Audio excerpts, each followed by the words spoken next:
welcome to my YouTube channel. My name is Anita Adifuye. I wear many hats.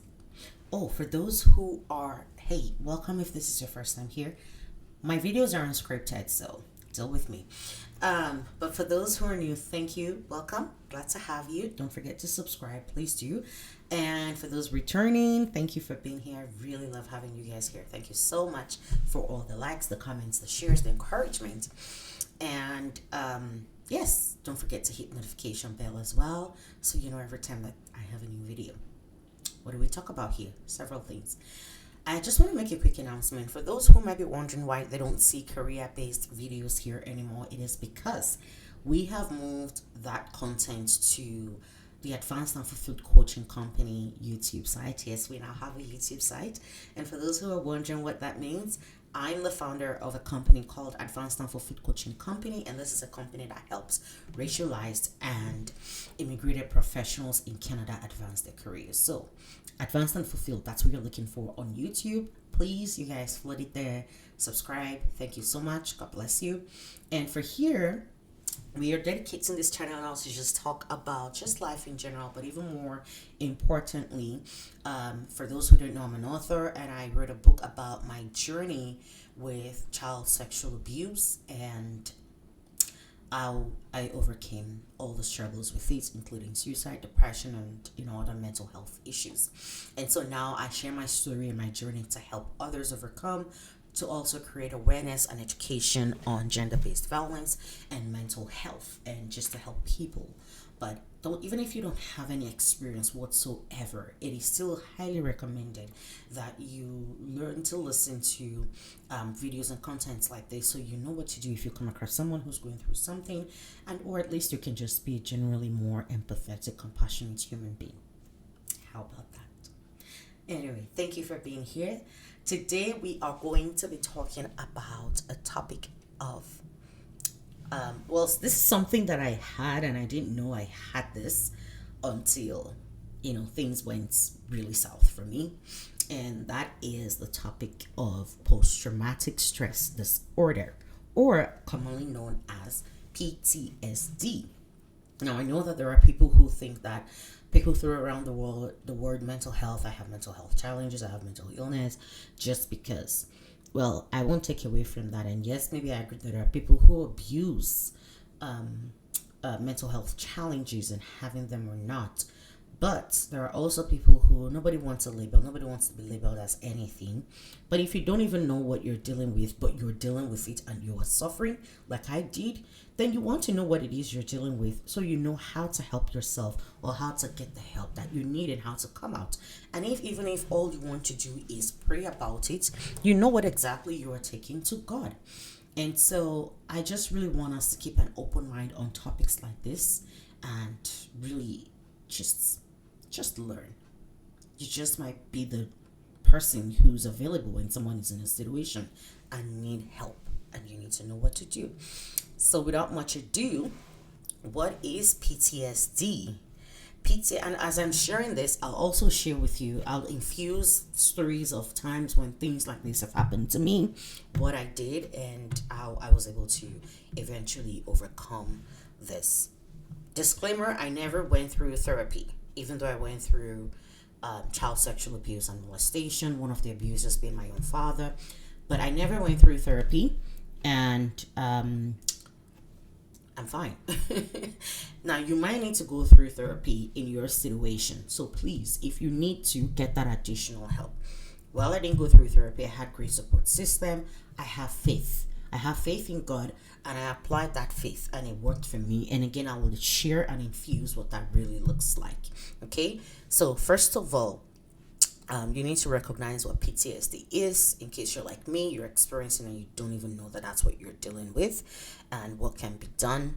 So PTSD really, like I said, it's just an acronym for post-traumatic stress disorder, and this is a mental health condition that is triggered by by someone who has experienced or witnessed a traumatic event. So it can happen to anyone, regardless of your age, gender, background.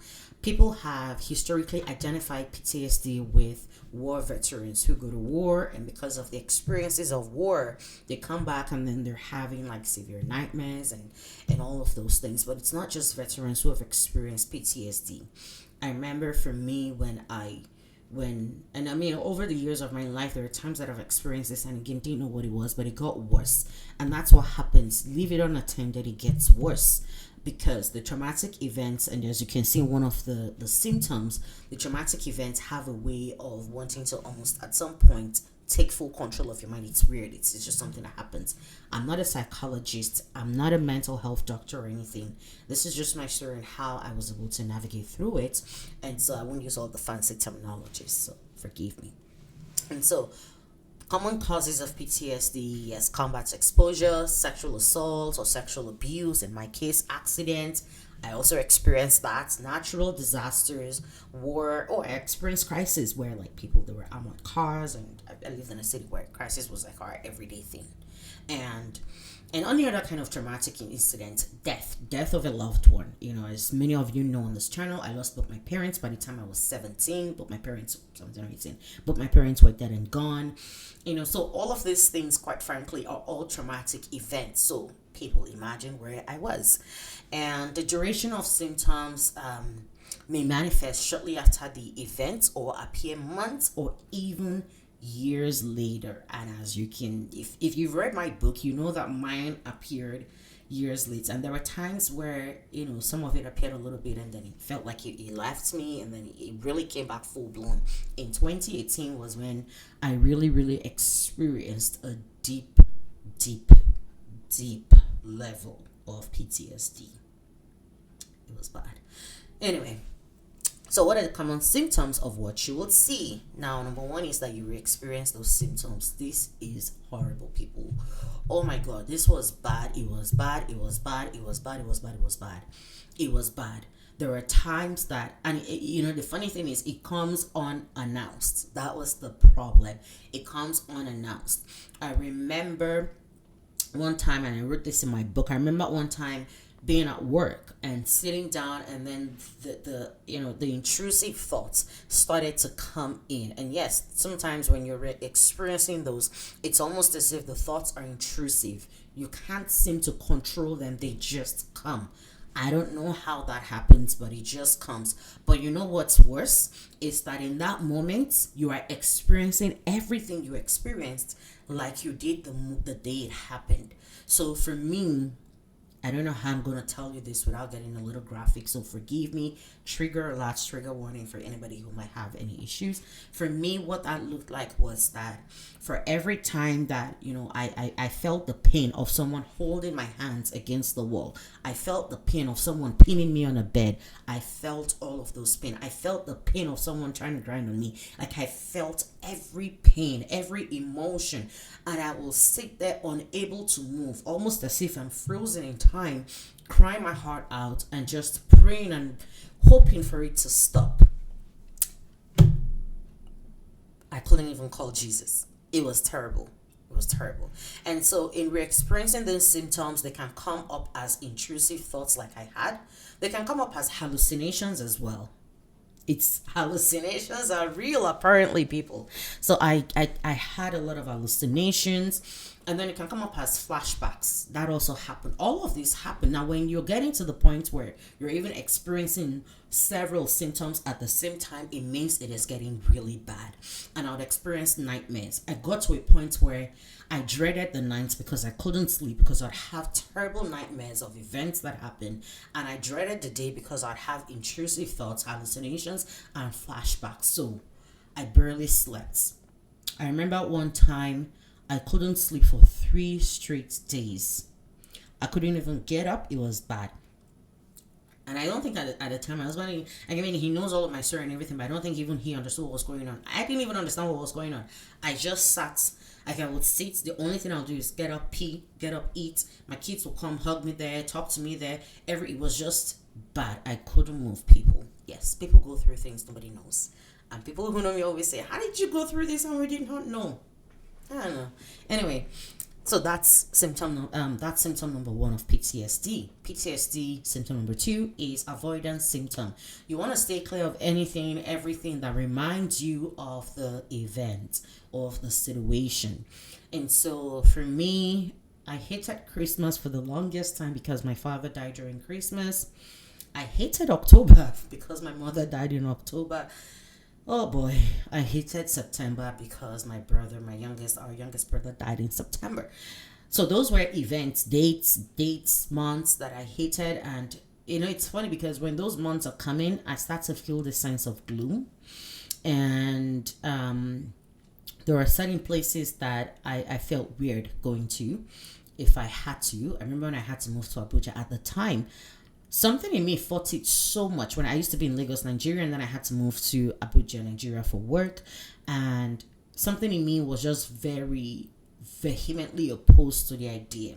It was years later I understood that what was really going on was that Abuja was where my very first experience with child sexual abuse started. And what I was really vehemently opposed to was having to go back to a place that reminded me so much of a painful childhood. So it was not just where my first sexual experience, child sexual abuse experience happened, but it was also where I lived with an auntie who I didn't really like how she treated me as a child. And so those are really happening to me. And so you might avoid certain places, people, or events. Some people, because they also get triggered, that's why they avoid it. And so that's when, for veterans, you see that's why they avoid places with loud noises. If they hear bangs, they get very panicky and all of that. So if you're finding yourself consistently trying to avoid certain people, places, events, really sit and ask yourself what's going on here. There might be more to it than you realize. Number three is negative changes in mood and condition. Oh my God, persistent negative thoughts, feelings, guilt, shame, blame, and just wanting to be away from everybody else. As you'll notice with a lot of mental illnesses, some of the symptoms tend to be quite similar. And sometimes when people have several of these symptoms present at the same time, it is the degree to which they're deteriorating, and it's not good, people. It is not good. There were times I sat down legit thinking I was going to run mad. And so negative changes in mood and cognition. So there's that feeling of guilt, shame, and it feels very persistent and constant. I can't remember how many times I will sit down saying, God, please forgive me. I don't even know what I'm asking for forgiveness for. It wasn't just a sense of, oh, maybe I did something. It was this very deep-seated, heavy burden of guilt and shame. Anyway, so we've talked about how many we're experiencing symptoms, avoidance, negative changes in mood and cognition, and by the cognition I mean even your ability to think is very limited. You don't want to engage your mind on anything because you're afraid of where your mind might go. So you just almost want to shut down your mind and your heart. And then number four is changes in arousal and reactivity. And this is where you see people get like the panic attacks, exaggerated responses. You say ha, they just go and, they're always scared, or it seems like they're always scared. I remember trying to hug someone one time or touch someone one time. I just touched the person, and the way she screamed and responded, I said, girl, what hurt you? Like, that was all I could ask, because I've been there. It's not normal that a touch and you go panicky like that. Something happened to you. Accept or deny, I don't care. Nobody normally gets that scared. No, from just a touch. And I would know, because for me, for the longest time, you don't hug me, I would freeze up on you. You only hug me by invitation. If I don't invite you, do not touch me, do not hug me, because you just notice that I freeze up and I won't hug back, and you think I'm rude, but it's just because touches are a trigger for me. I actually do enjoy hugging, and now I consider myself a hugger. When I tell people I don't like hugging, they think back to all the times I've hugged them and they're like, no, you're a hugger, you actually are a great hugger. But no, touches used to do something to my mind that I didn't like, and so I avoided people touching me because it was a trigger.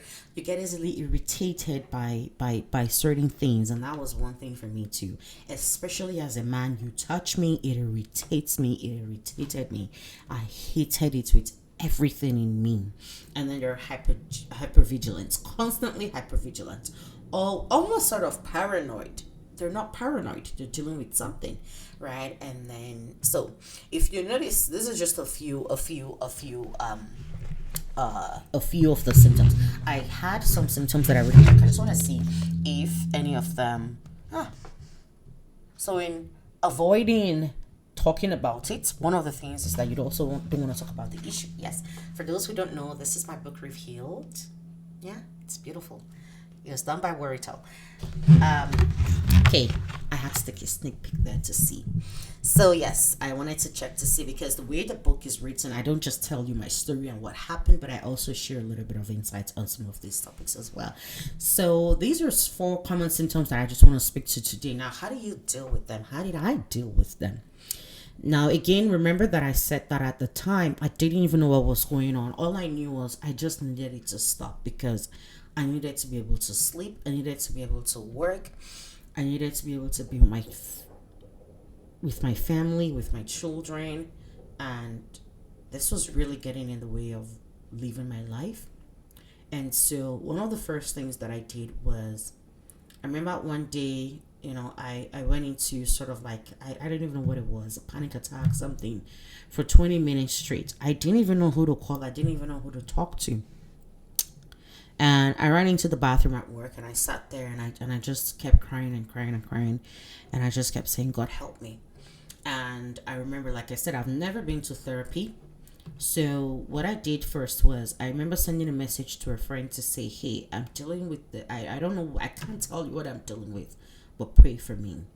Now, for me, many of the ways that I have dealt with abuse and trauma and been able to come out of it is primarily through my faith walk with God. And leveraging support systems that I have. So, for instance, my husband. And one of the things that I do is, my children, my family are a deep anchor for me. I always recommend that people have someone that you can identify as an anchor. And when those moments come, channel your mind away from that moment as much as you can to what your anchor is. Now, for me, I identified anchors in my life. Maybe I feel like this is a different YouTube video, and I'll probably talk about it. How to apply anchoring. I don't know. This is just the phrase I'm throwing out because it's just the only thing I could think about. But just sort of how to identify anchors and use them to help you when those moments come. And so for me, my children, my husband, my family are anchors. The teenagers that I work with at church are anchors for me. And overall, God is an anchor for me. And it's crazy. You might say, oh my God, God is not the number one anchor. He is my anchor, but I'll explain what was going on or why it seems like it's in that order.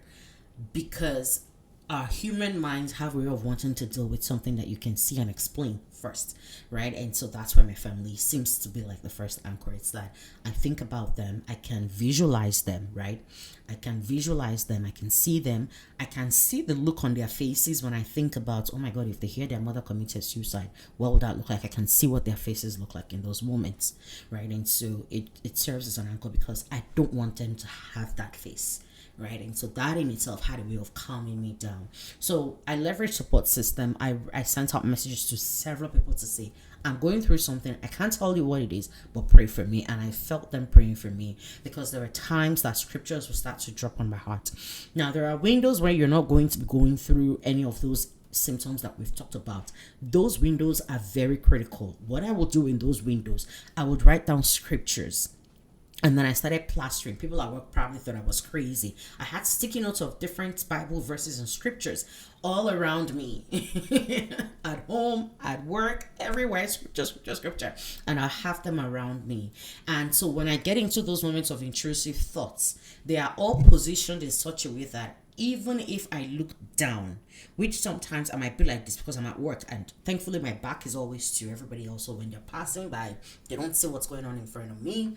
And I have this huge cubicle, so even when you go around, you still don't see anything, right? So the best I can, and I don't want anybody asking me what's going on in those moments, so the best I do typically is just go like this. So even in that moment when I'm here, there's, you can't see my screen, my table, but there's a sticky right there. So anywhere I look, my eyes will focus on a scripture. And as those thoughts are coming, and I'll tell you what you do with the thoughts when they're coming, I keep my eye on a scripture, on a sticky. And I stay on that sticky until the thoughts pass. Now, which brings me to number 2, or maybe number 1, I don't know, it's in no particular order, is that I would allow the thoughts. Now, what's going on that I later found out is that when the thoughts are becoming very intrusive and all that, because of what we feel, especially with the repeated feelings of how you must have felt when the situation was going on, because of what was going on in those times in our lives, our natural response is, I don't want to feel this pain anymore. So we avoid it and we try to push it back. But what is going on is that you have pushed it back for so long that the thoughts no longer want to stay down. Believe me, if you have been through trauma, I beg you in the name of God, get healed. Deal with it. Because guess what? Even if it's 50 years from now, that thought will come back. One way or another, at some point, it will come. When you go through stressful situations, especially, it will pop up again. And I think for me, what even triggered it in that time for me, and anything can trigger it, you don't know what might trigger it, and it's like you had this thing that you've just been bottling and you've been pushing it down, and then one day it just explodes. That's what happens, right?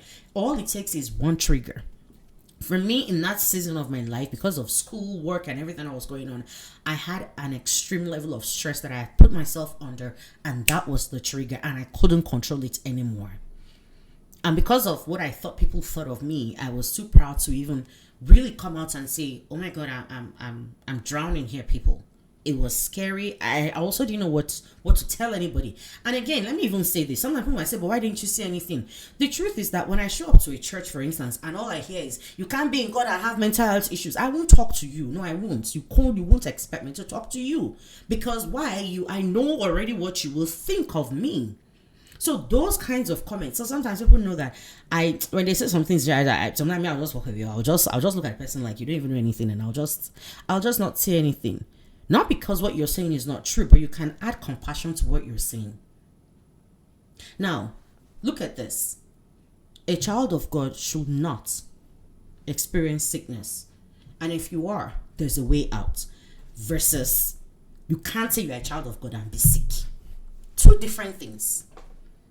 You're probably trying to arrive at the same thing, but two different approaches, right? Now, the person who is sick, but also a child of God, that now gets them thinking to say, so what is it exactly that I can do, right? And then you tell them what they can do, and they can choose to take it or walk away.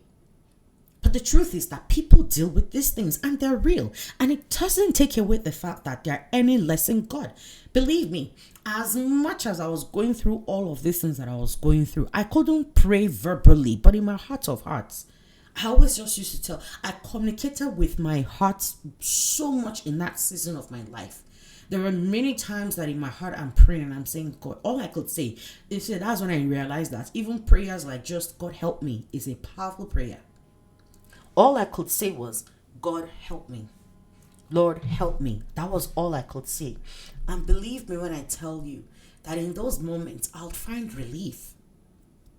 Where was I now?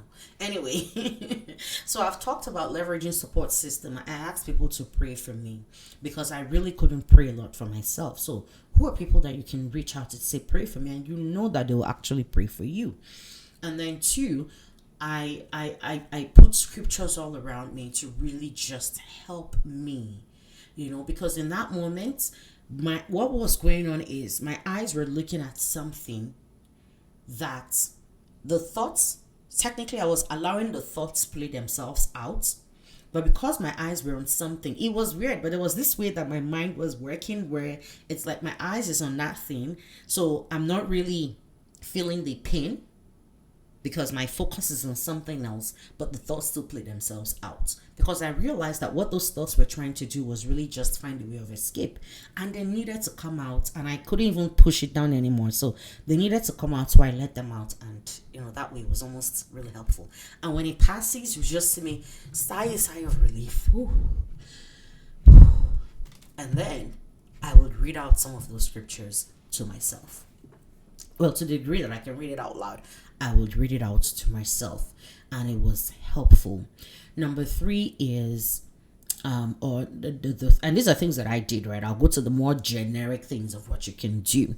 Number three, and I talked about like those windows when there are, you're not feeling anything, those windows, I leverage them in prayer and I'll go to God.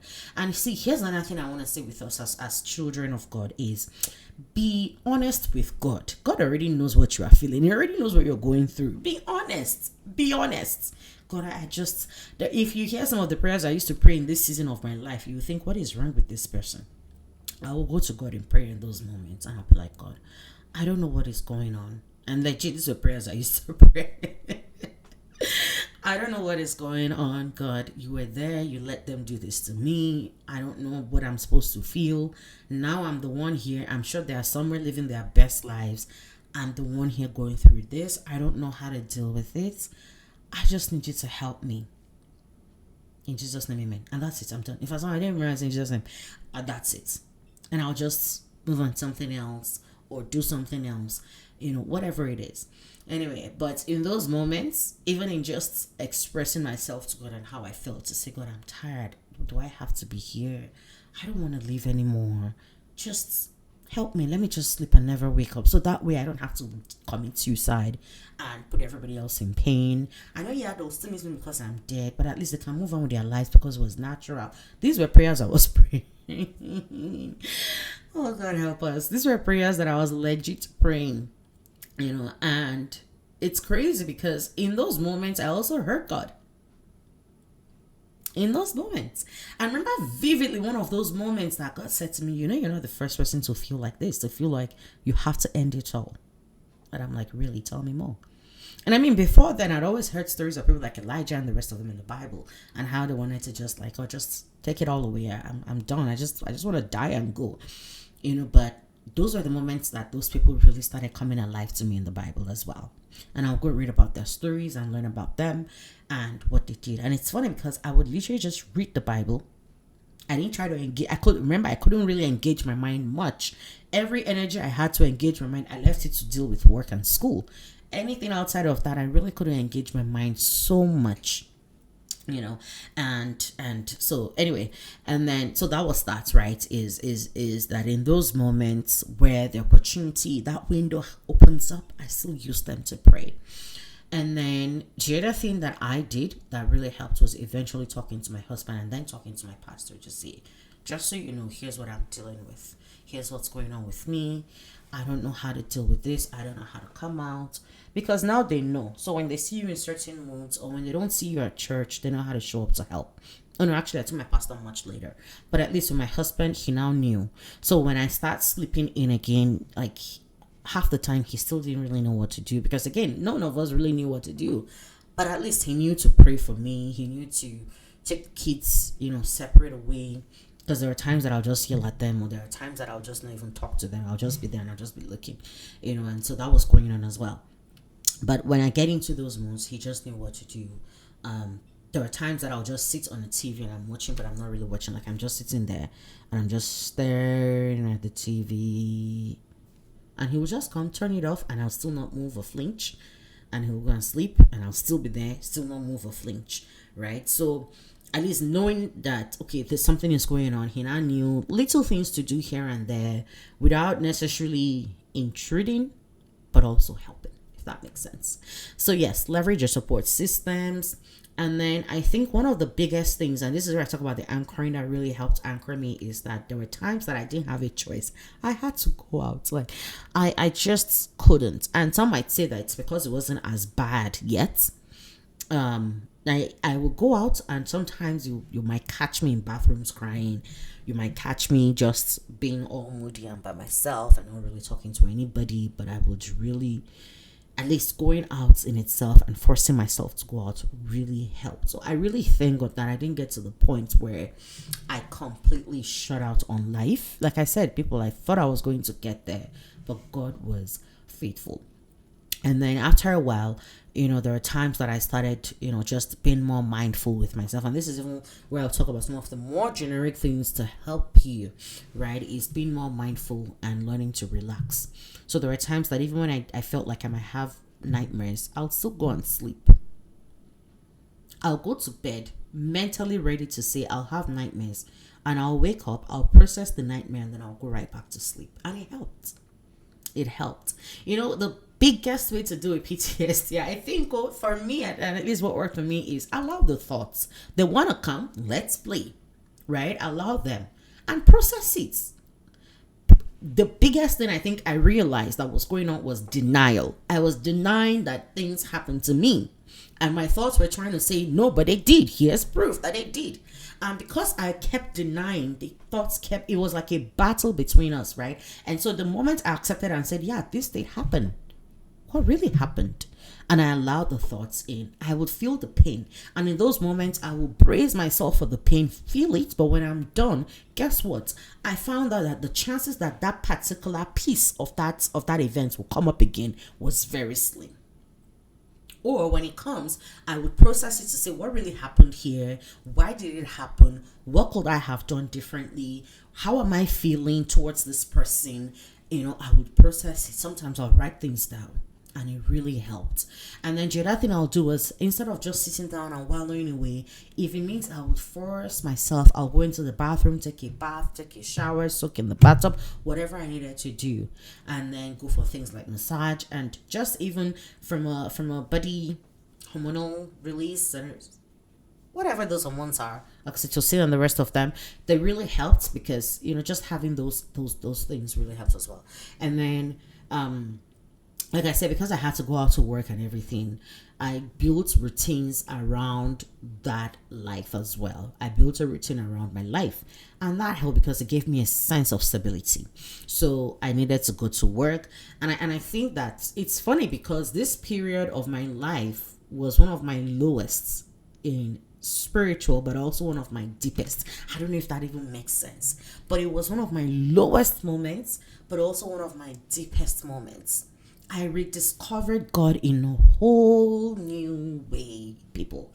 I don't even know how to explain it to you, but I rediscovered God in a whole new way. And so it was one of my lowest, but also one of my deepest. Because while I really couldn't pray or really couldn't do anything, I think what it delivered me from was the legalistic mindset of prayer and relationship with God. On one hand, I really couldn't pray, I really couldn't do anything. But on the other hand, my heart communicated a lot with God. And it was like God and I were in this secret conversation that nobody else could hear all the time. And there were times that if I was home alone, I would verbalize those thoughts. And there were moments, oh God, thinking about this will always make me want to cry. There were moments that I'm sitting down and just pining away. And I'm not joking when I say that I would literally feel like someone was sitting right by me and telling me it was okay. It was beautiful. It was truly beautiful. So yeah, but there were moments that it was one of my lowest moments spiritually, but also one of my deepest moments. I don't know how to explain that one to you. The word is tears of joy. And yeah, so establishing that routine really helped. Go to work, come back, and I think it was even around this time too, even my family started getting into things like family swimming and the rest of it, and just being more purposeful with them, and it really helped. Oh God, I hate this cry. Anyway, and yes, outlets. Have an outlet. My outlets were many and dependent on where I was. Sometimes I would just start writing what I feel in that moment, and it really helped. Other times I'll just start listening to music, and other times I'll just play sermons and just consciously, subconsciously listen, and it really helped. And other times I'll just go for a massage, anything therapeutic in that sense. I wish I can tell you that the outlet was prayer. In that moment, at least at the beginning, it wasn't. After a while, it became an outlet as well. But it took a while, maybe months to get there. It took a while to get there, where prayers became the outlets.